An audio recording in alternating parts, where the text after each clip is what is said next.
when you hear that song, the first lines are where your mama from, where your daddy from, and where your grandma from. And that's what I would say to Vecna as I'm leaving. Are you threatening Vecna at the same time? I'm a little confused now. Well, I'm escaping. I'm escaping, but I have some mama words. From? Oh, okay, you have some words. Hello and welcome to the movie podcast review of Stranger Things Season 4, Volume 2. My name is Daniel, and joining me here in the Upside Down is Anthony. Hello, everyone. Anthony's sporting a very fresh new haircut as well, too, if you're watching this on YouTube. Yes. I watched Stranger Things, and the color just siphoned through my body and just removed. Vecna kind of like took it away. I'm not too sure how I feel about that, but she's I like just it. Giving me the ugh look. Yes, and returning from the Upside Down, because he wasn't here with us for Volume 1, Shahbaz, welcome back. You know, guys, I'll be honest. First you said go to California so we can interview, Akiva, and then you said, "Oh, we gotta do a Stranger Things review. Why don't you go to the Upside Down?" And I was there for so long. Like, you guys didn't even come to save me. We didn't know. Well, Anthony went, and that's how we got that haircut. This is what Anthony looks like in the Upside Down. I got the haircut, and I forgot that I had to save you. And then did Vecna cut your hair? By the way, did he dye it as well too? Those long fingers. Yes, yeah. He's like Edward Scissorhands in there, just like going at it. I love it. Of course, this is going to be our half spoiler-free, half spoiler-filled review of Stranger Things Season 4, Volume 2.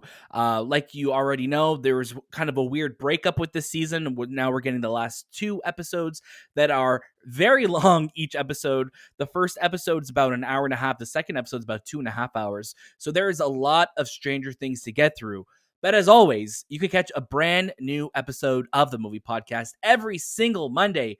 And watch out throughout the week for our review episodes and interviews and all the latest movies and series. Make sure you're following us on Instagram, Twitter, TikTok, and Letterboxd at The Movie Podcast. Leave us a 5-star review on Apple Podcasts and Spotify. And join our Discord. And you can write into the show anytime you like at hello@TheMoviePodcast.ca. Check out our show notes for all of those links and more. And if you are watching this on YouTube, hello, it's nice to see you. Hope you like to see our faces and Anthony's brand new hair. Make sure you subscribe, ring the notification bell, do all that fun stuff. We have a great week ahead of us on the Movie Podcast because we have some special guests joining us next week. We have our review of Thor: Love and Thunder coming out next week, and there's lots more. So who knows what July is going to bring. June was pretty amazing here on the show. So if you want to catch up on all the incredible episodes that we've had, including our interviews with Aman Vellani, Hayden Christensen, Deborah Chow, Adil and Bilal of Miss Marvel, there's been so many. We've been really, really lucky this month to have some incredible people joining us. So go check out all of those episodes here on YouTube or on whatever podcast feed you like. And let us know what you think. And hopefully we'll have a lot more special guests joining us. I know next week we have some guests that I think viewers of this episode will really, really enjoy. We're going to get right into things with Stranger Things Season 4, Volume 2 very, very soon. But I just want to remind you, of course, we will be spoiler-free for the beginning of this review. If we do decide that we want to get a little bit more spoiler-heavy, we will give you a warning. Once that first warning goes out, though, we are free to go. Before we dive into our first reactions, I want to make sure we all kind of let everyone know what our Vecna song is. We need to establish this before we go any further. Anthony, I want you to start us off. If you were possessed by Vecna, what is the song that you will need to protect you and to snap you out of it? I need to know. Probably "Mad City" by Kendrick Lamar. That's the song. Why that song? It's just a very it energizes me. It's like a really I want to say it's a hard ass song. Like when you hear that song, the first lines are where your mama from, where your daddy from, and where your grandma from. And that's what I would say to Vecna as I'm leaving. Are you threatening Vecna at the same time? I'm a little confused now. Well, I'm escaping. I'm escaping, but I have some mama words. From? Oh, okay, you have some words. Where's Miss number one? We do know where his mama from and where his dad's from. So yeah, they're also not alive. Well, except for Daddy. Yeah. Shahbaz, how about yourself? What would be your Vecna song? Look, I mean, I think when you first asked me this question, like back when Volume 1 came out, I was like, oh, something from Linkin Park, really take me back to my childhood. But I feel like maybe Vecna might jam along to it too much, and I Yeah. kind of want something that really takes me back to high school. So I picked "The Way I Are" by Timbaland, and Interesting. it's You don't think he's not going to like that one too, though? he might be like, "We ain't got no money, I ain't got no I ain't got no visa." Maybe he'll jam to it. I don't know. It is a banger track. Timbaland on the beats there, and why not? But I think that's a great track to kind of use. It is a great track. Yeah, man. That's tough. Like I think right away I for myself I thought it was gonna be something of the Beatles, and I think that would help. And then honestly I was like, what's a song that like would like get me out of anything? It's just like wake me up. And I think like the next episode, is probably the one still for me. DRE. Imagine Vecna just crip walking like just tentacles. Yo, Vecna crip walks. He already crip walks, but he does crip walk when he's not really walking. Does. And he takes people to the crypt. He mostly floats, though. Is he crypt floats? Crypt floats, yeah. I'm pretty sure he touches the ground sometimes. But yeah, I think there's lots of great songs out there. So I'm curious, if whoever's listening to this episode, please in the comments below, right into the show, let us know what your Vecna song would be. So in case you ever get into that scenario, we know how to get you out of it. Shay, since you weren't here for our last Stranger Things review, I want you to start us off on your thoughts on these final 2 episodes. Again, spoiler free for our first reactions, then we'll kind of get into it later on. So start us off, please. Yeah. When we first heard about these 2 episodes coming out, we heard that they were going to be super long as well. And I think there was a little concern kind of going into it, like, okay, are they going to be packing in a lot more story? Is this going to be a lot more filler? Like, where is this going? And again, we know there is going to be one more season, the final season of the show coming out next year. So are these 2 episodes going to be setting that up, or is there going to be some sort of, finality, some resolution to this season? And what I liked about these last episodes was there is at least some resolution. There is some sort of finality to what we're experiencing in this show, or in these 2 episodes, or in this season, sorry. But I really liked it. Like, I want to be straight up and say I really liked it.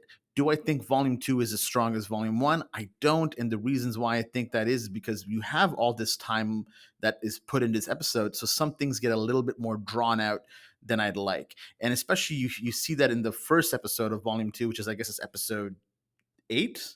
Yeah, right? Papa. Yeah, Papa, where we kind of go still deeper into Elle's, whole getting her powers back. And it really, I felt like it really dragged the pace of that episode by dragging it out. And we've seen it before in almost every season where she's in this place and there's a lot of scientists and so on and so forth. So it really, I felt the pacing of that.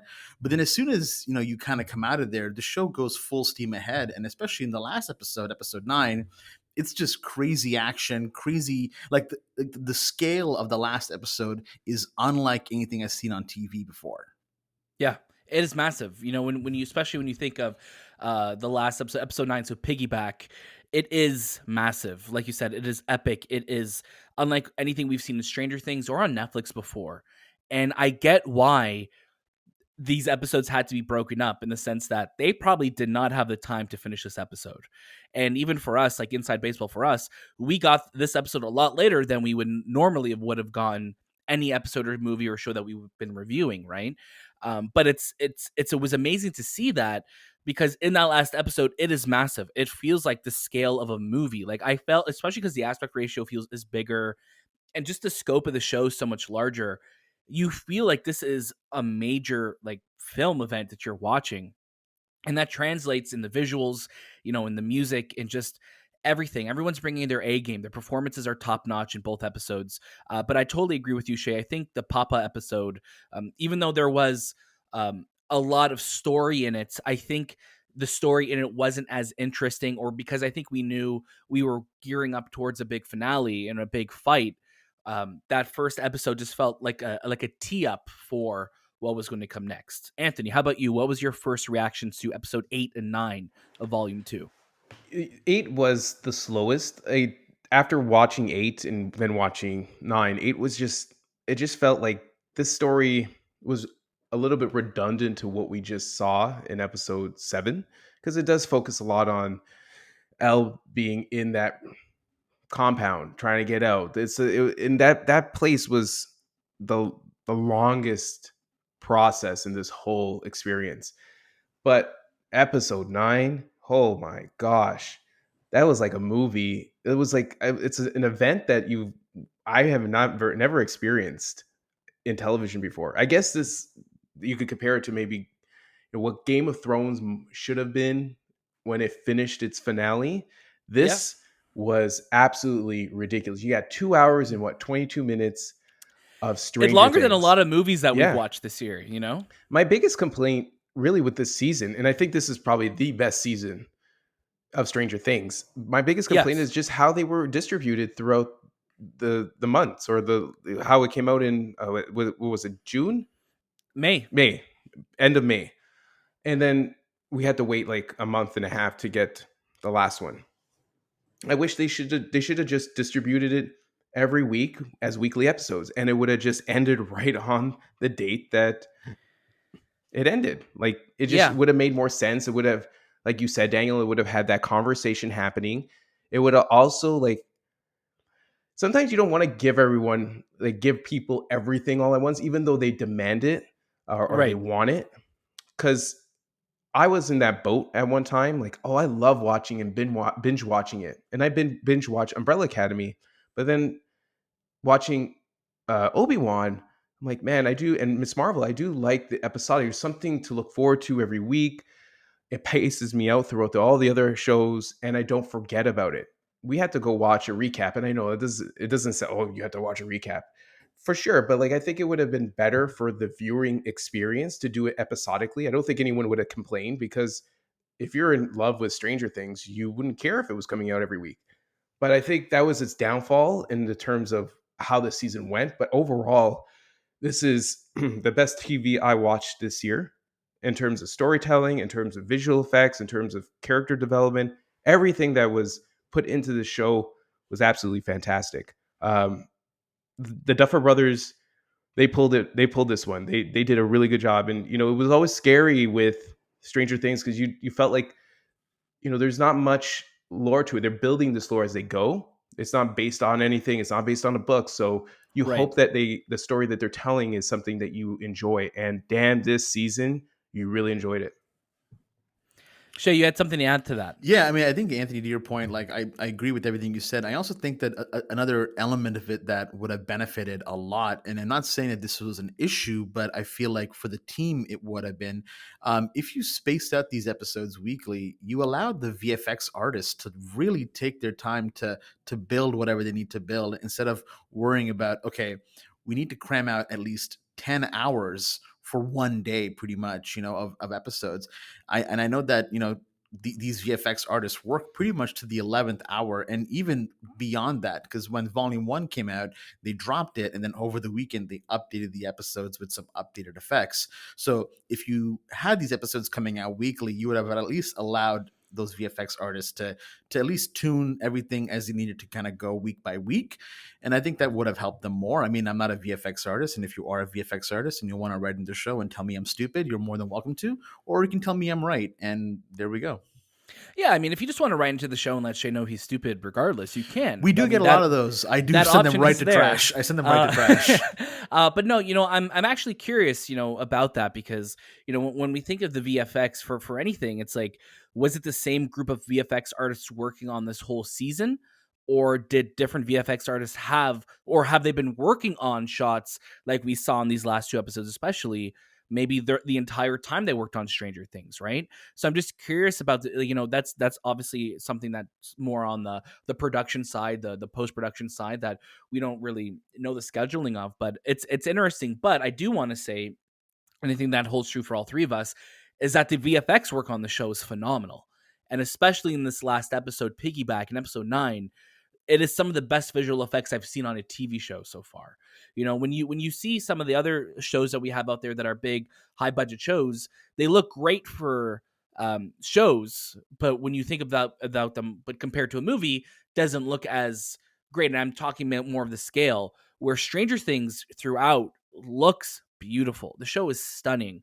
Like, there are so many moments that we were watching it on TV, and we're just like, that is gorgeous. That is beautiful. Look how crisp and clear that looks. Look at the colors popping. Like, there are such wonderful, blocking choices and cinematography choices in the show that just shine throughout. But yeah, like Anthony, like Shay, I would have loved to have the show just own the conversation every single week. It would have felt like we were leading up to this big finale, where it's interesting that we now have this pause in the middle. And we had to, the watching the recapture wasn't a big deal, but it's different when you're watching something week to week because you feel that emotional investment in it. And obviously, the Netflix people have Netflix who are looking at the numbers and they're like, you know what, it's been the number one show for a month and a half, and it just got unseated this week by Umbrella Academy, and it's probably going to lose that title over the weekend and go back to Stranger Things because people love the show. This Stranger Things is that the house that Netflix has built. You know what I mean? That is their crown. That is the gold standard of what we could expect from Netflix. And I think it's amazing. And these last 2 episodes are great. Yes, I think they are needlessly long sometimes. Again, I love that they're long. I love that the last episode's 2.5 hours long, but there are moments that feel very drawn out. There are moments that feel very uh it can throw you off a little bit because you're like, oh, hold on, oh, we're still at this scene and we're still doing this just because we're kind of cross cutting between different events that are happening, so you lose track a little bit, especially if it's like a fight. If we have 2 characters fighting and we cut away from them to go to somewhere else for 5-10 minutes, you come back, you're like, oh, is this fight still happening, or is it trying to show that this is all happening at the same time? It's like real time in a way. Right. So it's a little like it throws you off a little bit in terms of your timing of what's happening. There's also a lot of back and forth, like, oh, we're leaving this location because we're going to go to this location. Oh, we have to go back to that location. And it's just like, Right. It feels like a Zelda game sometimes where you're going back and forth, back and forth, back and it's forth. a lot of fetch quests, a lot of we're going here, we're going there, and that works. I think, but the thing that works so well in the show is this cast. The cast together, the pairings of characters this season are great. And I think of it a lot of like, we made reference to in our last review, it's very much like Lord of the Rings, where we have these different factions of characters off doing their own events. It also reminds me a lot of Infinity War, because you have like these different pairings of characters, each kind of doing their own thing, not knowing what the other group of people are doing. So when they eventually, somehow, do their mission or, have a plan, it's so satisfying to see them eventually reconcile or see each other again. I do really like that the show committed to keeping Hopper and Joyce in Russia for the whole season. And obviously we know that because we saw the first 7 episodes, but it's definitely a choice that they made to do that, because when we saw that teaser years ago at this point, or it wasn't the after credit scene, right, for season 3. It was a teaser that came out in 2020, I think February 2020, that we saw Hopper in Russia. I thought it was like, okay, he's going to be there for maybe an episode or 2. They're going to go get him and he's going to come back. But they really give every character, every actor, every moment, every storyline a full on arc. So this show earns its length. Yes, it does feel drawn out a little bit, but it earns its length. Yeah, this is also. I mean, I think the last episode, I would have loved to watch it in the theater. My God! I think on a beautiful IMAX screen, or I mean, I don't know where they could have placed it, but man, in a theater screen, that episode would have absolutely killed. You didn't want to watch it on your phone, Shay? I was trying to watch on my watch. Actually, it didn't work. Oh, okay. But Netflix has such an interesting theater release strategy. I wish this was one of the things where they kind of pushed it forward, saying like, "Hey, watch the scale of this show on a bigger screen," because it really was something that was just mind blowing. And we're all very lucky, all 3 of us. We have really nice TVs, but still, there's just something about it on the big screen when you watch something of this scale that you're like, wow, like that. It hits different. It does hit different. If their marketing was on point, they probably would have. We were at the Obi-Wan Kenobi screening where we interviewed Heaton and Deborah, and they had all 5 episodes, and they did the last screening there. Like, this is definitely a movie. I want to say movie because it felt like a movie that you needed to watch on the big screen. Like, there are little things, like the episodes before that, sure, you could watch on your TV, but this was something you had to watch on the big screen. Like, definitely, they should have just planned it for the fans, at least, I wish, and obviously, we can only speak to here in Canada. We know Netflix and Cineplex aren't the greatest of friends here, so I totally get why Disney and and other streaming services have those deals with Cineplex and other theater chains here in Canada. I'm also curious about, we have other movies taking up IMAX screens right now. So we have, what do we have? Jurassic World, we have Lightyear, we have Top Gun Maverick just came back. What movie just came out last week? There was an Elvis. Elvis. Oh, Elvis is not on IMAX. No, but we're gonna be having Thor: Love and Thunder next week. We're gonna have Thor: Love and Thunder next week. So it would have been cool to have some fan events, and that's what I was going to say. This is a show that you want to watch with people. I'm so glad that we got to watch it together because it's so cool reacting to those type of things, seeing with it, and this is the show that you want to have a watch party for. And I think because you have these last 2 episodes, luckily it's not a whole season, so people could come together and maybe spend 4 hours and watch this weekend and have a good time because it's event viewing. This is what Stranger Things is, and I just wish that streamers would look back to the days of or like even what HBO does or shows like this is going to release at 9 p.m. Eastern time or this is going to release at this time. Watch it. That's event viewing. You know what I mean? It's like scheduled viewing. Like you have to watch it at that time, and everyone in the world is going to be watching and live tweeting because now it's going to be a bit of a minefield over the weekend with spoilers and things like that talking about it, right? Absolutely. I think. Go ahead. Sorry. No, please. No, I was just gonna say this season of Stranger Things elevated the game completely. I think if Netflix puts this much effort and care into their movies and TV shows going forward, they should have a very successful, next couple of quarters. But I also feel like this might have been a one-off for them, and I really hope that's not the case because this was such a good season. This season alone was like, it is my favorite season. You look at season 1, and it's a beautiful place. It's a start. Yeah, lightning in the bottle. Lightning in the bottle, exactly. Great. But then you look at season 4, and you're like, wow, this feels like it has the polish of something that has been worked on for years. It was absolutely mind-blowing. Let's get into some spoiler discussion here. So, of course, if you do not want any spoilers, stop now. Come back after you finished watching the last 2 episodes. But let's start talking about some spoiler-free reactions. Shay, you mentioned that this show elevates what's to come in the next season and what's going to come down the road. We finally got a character death in Stranger Things that we've had character deaths on the show, obviously, before. But the character who dies in this season, I think, quickly became a fan favorite this year. And now, I think we were all heartbroken when they passed away. So, of course, again, last chance to back out of this episode. I wonder who's listening still. I'm on the edge. No. Don't say it. Yeah, so we lost Eddie Munson this season, which is so sad. I know he just started this season, but he literally was my favorite character this season. He was the MVP of the season for me. And, losing him sucked, but it was such an emotional moment though. And Joseph Quinn is a phenomenal actor, and that moment between him and Dustin, that was hitting me. That made me emotional. That made my eyes well up because I was just like, damn, this is so good. I love when a character does something for the greater good. Mm-hmm. And I think, and Eddie does that this season, and damn, it's so good. How did you guys feel about Eddie overall this season, and then of course at the very end? I'll go first. His character was like, you fell in love with him right away. That whole montage, like that whole speech that he does in the beginning in the cafeteria, it's like, this is my year. I'm going to finally graduate. You kind of fall in love with him, and you realize like he's a nice dude. Like he's just different, and I think we all relate to being different in some sort of way. And with Eddie, he had the charisma, but he also was put in a position where he was shown something that he's never experienced. That death really sparked like, what the fuck is happening in this city, in this town, right?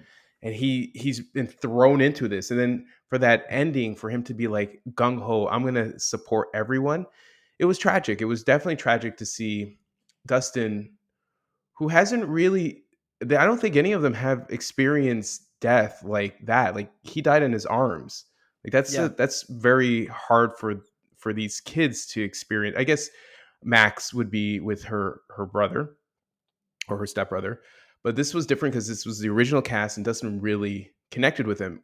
And we all know Dustin was always connected to Steve. Like they were the partners in crime. But Eddie became that Steve for him this year. Right? Right. But yeah, it was tragic, man. It was super tragic. I wish maybe he'll come back in like some sort of future way of like flashbacks, but yeah, I really loved Eddie. Yeah. I think with Eddie, we also all kind of saw it coming in a way because we loved the character so much that we're like, if the Duffer Brothers want to really gut punch us, this is the character they're gonna have to sacrifice. Right. And his sacrifice and his whole arc is so satisfying that his death, while it is definitely sad and really emotional, it's also satisfying in a way that it makes sense. Like you're telling a story, you're telling this character he's finishing off what he needs to do, but everything is resolved with this character. The only thing that really isn't is his public perception. But Right. that doesn't matter. That's not what this show is about. This show is never to change the eye of America. It's always been about these are the kids, this is the life they live, and that's what's kind of going forward. I mean, at the end of this season, Hawkins is like ground zero at this point. Like there is there's everything's just destroyed, and I love that moment that Dustin has with Eddie's uncle and just says like, hey, like, I was with him and he's a great guy. And he kind of gives him that his guitar pick pendant. And it's just like, that's, I think, where I was getting really hit, not even at the death, because the death was definitely sad, but it was just that resolution, that knowing that his uncle was like, okay, he was a good person, and that's where it really hit me. And and I think that's what's so sad about all of this too, is like we lose this character, and even when we're on the missing persons board at the end of the show, we're seeing people drawing the satanic logo on it. We're seeing stuff like that, and it's like they have no idea. And that's what's so heartbreaking, like you said, Shay, is like that persona of what's remembered of him by the people who didn't know him remains, where you have a character like Jason, who Lucas was fighting, the jock, like, Jason with the Letterman jacket guy, who was, even though he kind of just got so blinded by his rage and obviously his vengeance of Chrissy, that he didn't see reason anymore. And, he gets killed off very just nonchalantly as the world starts literally just breaking apart. They're like, oh, there he goes. So I'm curious to see what the fallout of this season is going to be. Because like you said, Shay, Hawkins is now ground zero. Hawkins is like torn apart.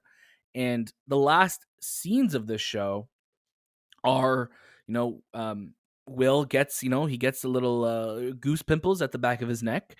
And then Goosebumps? He's like, I know, I just want to call him goose pimples. Goose pimples, man. Come goose on. Pimples. Rat Race. What goose pimples, man? Mr. Bean, Yeah. Rowan Atkinson, and Rat Race, he calls them goose pimples. He gets the goose pimples / goosebumps at the back of his neck. And then it's like, yeah, no shit, because there is smoke and fire and just ash raining from the sky. It's hell. And it literally looks like hell is opening up a portal on Earth. And this is where it leaves us. And it's like, oh shit, I want the next season now. Because what a beautiful shot of everyone standing there. And again, that moment of seeing like that car pull up to the cabin, and you're like, oh shit, are these government people? And then you see 11, and then of course it's Hopper, and they re-embrace, and they have that moment of, now they have the same haircut. They have Anthony's haircut. Or it's, I'm kidding. They have like the shaved head, and it's like, oh, like they just reconcile, and it's such like a heartwarming moment seeing everyone together again. This cast is also good, and it's so big now that whenever we see people apart and reuniting, it's always amazing seeing them come back together.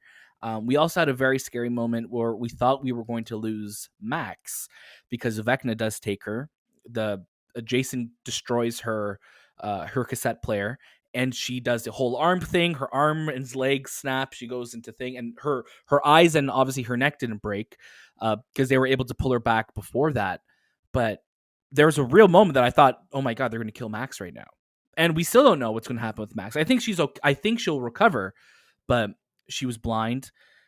Obviously her bones were broken. So I'm curious, for both of you, I'll get Anthony to start. Where do you guys think this show goes from here? Where can it go from here? Because this felt like a series finale. This is how big it felt. Where does it go from here?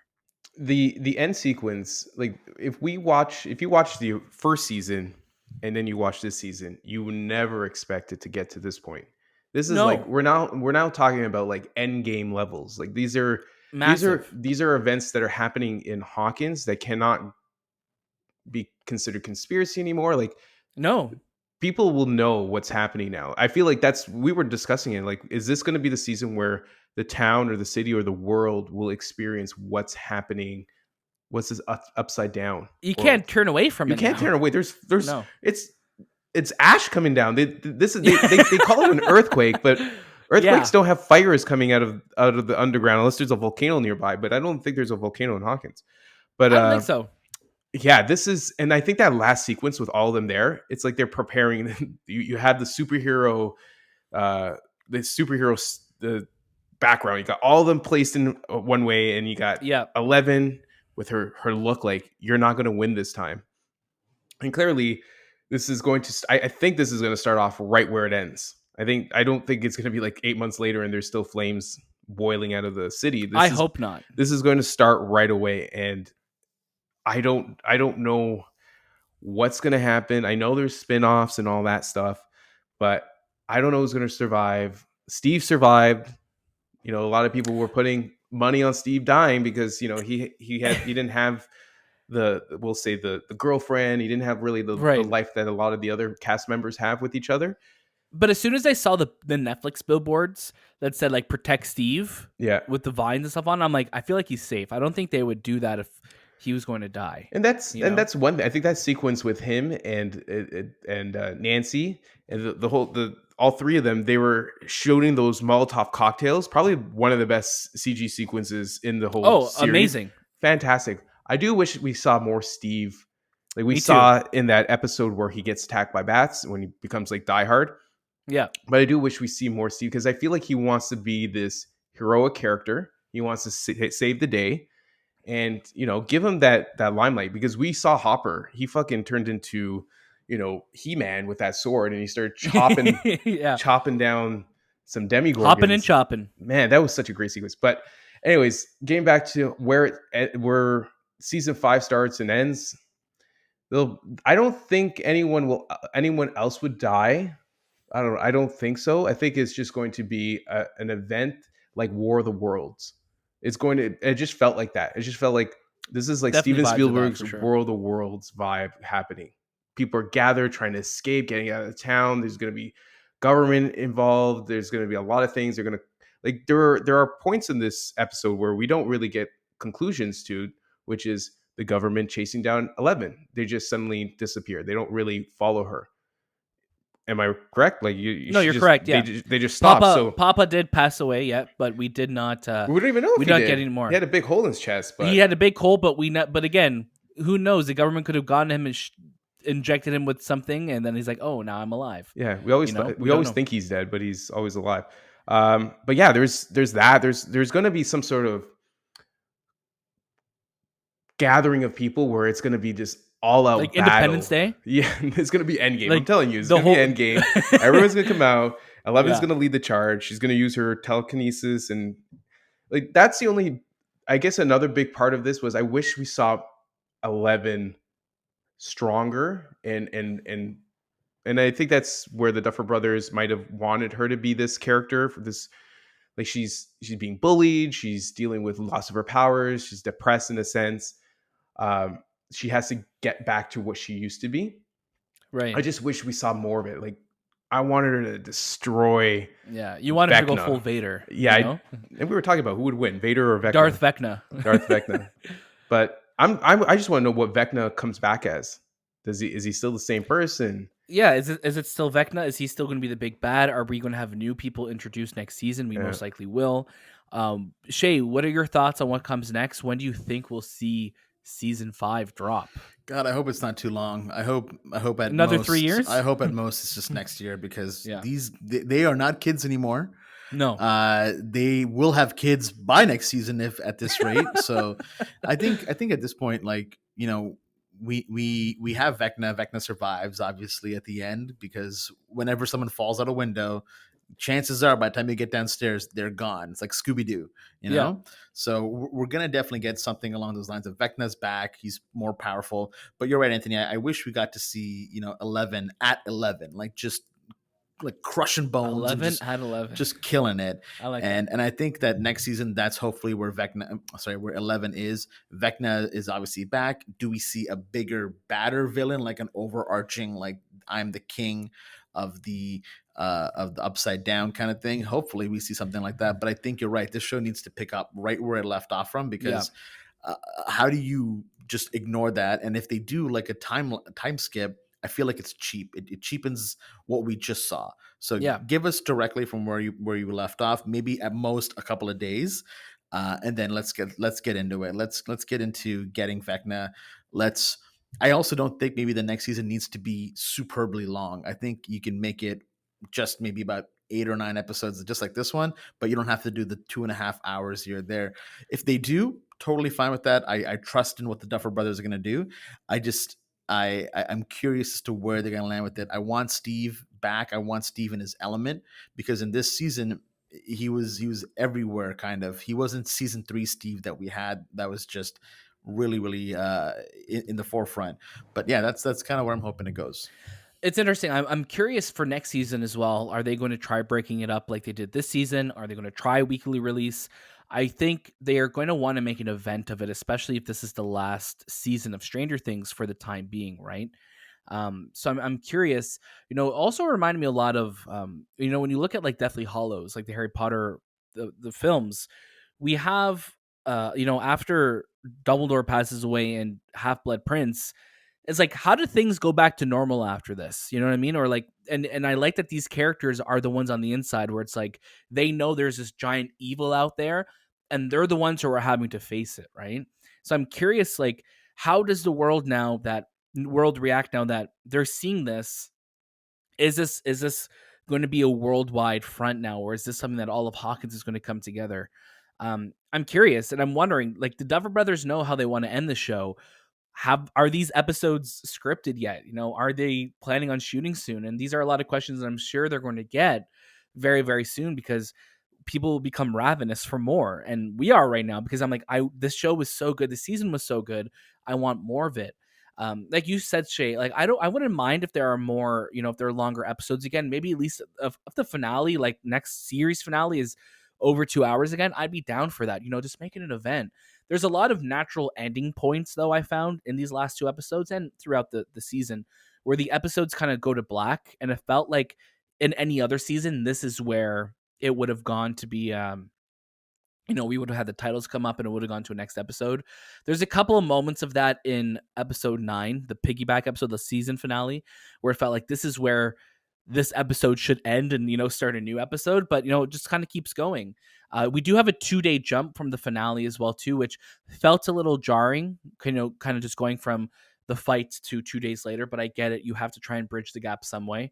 But this season, especially these last 2 episodes, are just visually amazing. Great story, great characters. And it really reinforces why this is the best show on Netflix. So I'm just so glad that we're the 3 of us here talking about it. And I can't wait to talk about it again. And hopefully it's not too long before we get to do that. Any other final thoughts on Stranger Things season 4 as a whole before we wrap up today's episode? I do want to say that I found that the 2 characters that were probably most underutilized were Mike and Will. I felt like their screen presence and what they were given in terms of dialogue and just being part of this season just felt shallow. I agree. I just hope they get their due in the final season. I don't know if they did it on purpose, because we have a lot more characters involved, and we were super surprised that Max was a big part, even Lucas being a big part of this. But I guess because Mike and Will were the focus of season 1 and 2 so much, and even 3. So like, it's nice for the other characters to get the forefront. But yeah, they definitely felt very shallow this season in terms of their presence. That's pretty much all I want to say. As always, you can catch a brand new episode of the Movie Podcast every single Monday, and watch out throughout the week for review episodes and interviews on all the latest movies and series. Make sure you follow us at The Movie Podcast on Instagram, Twitter, TikTok, and Letterboxd, and don't forget to leave us a review on Apple Podcasts, Spotify, join our Discord, and write into the show at hello@TheMoviePodcast.ca. You can also subscribe to us if you're watching this on YouTube. Hello there. At youtube.com/TheMoviePodcast. Check out our show notes for all of those links and more. And look out for all of the amazing interviews, reviews, and episodes we have planned for July. If you're a fan of this show that we're talking about today, you're going to want to look out on the Movie Podcast feed next week. That was our spoiler-free and spoiler-filled review of Stranger Things Season 4, Volume 2. Thank you so much for listening. That was This Time with the Movie Podcast, and we'll see you next.